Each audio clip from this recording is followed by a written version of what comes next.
IPL 19th season ప్రారంభానికి ముందు కీలక అప్డేట్ వెలువడింది. ఈ సీజన్ మార్చి 28న ప్రారంభం కానుంది. సో టోర్నమెంట్ స్టార్ట్ అయ్యే 2 రోజుల ముందు బీసీసీఐ సంచలన నిర్ణయం తీసుకుంది. సాధారణంగా ఐపీఎల్ తొలి మ్యాచ్లో ప్రారంభ వేడుక నిర్వహిస్తారు, కానీ ఈసారి ఓపెనింగ్ సెరమనీ నిర్వహించకూడదని బీసీసీఐ నిర్ణయించింది.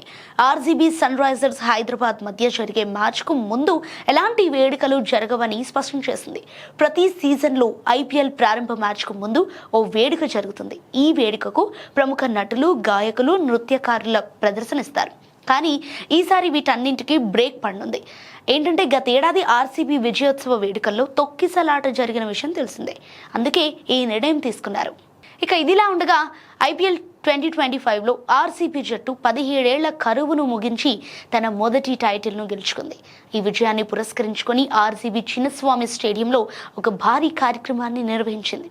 విజయోత్సవాల సమయంలో చిన్నస్వామి స్టేడియం వెలుపల తొక్కిసలాట జరిగింది. ఈ తొక్కిసలాటలో 11 మంది అమాయకుల ప్రాణాలు కోల్పోయారు. ఈ తొక్కిసలాటలో ప్రాణాలు కోల్పోయిన 11 మందికి నివాళులు అర్పించేందుకు ఈసారి ఆర్సీబీ ప్రారంభ మ్యాచ్కు ముందు 1 నిమిషం మౌనం పాటించాలని నిర్ణయించింది. అదే సమయంలో వారి జ్ఞాపకార్థం స్టేడియంలోని 11 సీట్లు శాశ్వతంగా ఖాళీగా ఉంచానన్నారు.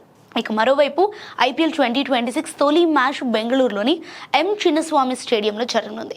మార్చి 28న ఈ వేదికపై Royal Challengers Bengaluru, Sunrisers Hyderabad జట్లు తలపడనున్నాయి. ఈ సీజన్లో తమ టైటిల్ను కాపాడుకోవాలని బెంగళూరు లక్ష్యంగా పెట్టుకోగా, సన్ రైజర్స్ హైదరాబాద్ ఈ సీజన్లో తమ 2వ టైటిల్పై కన్నేసింది.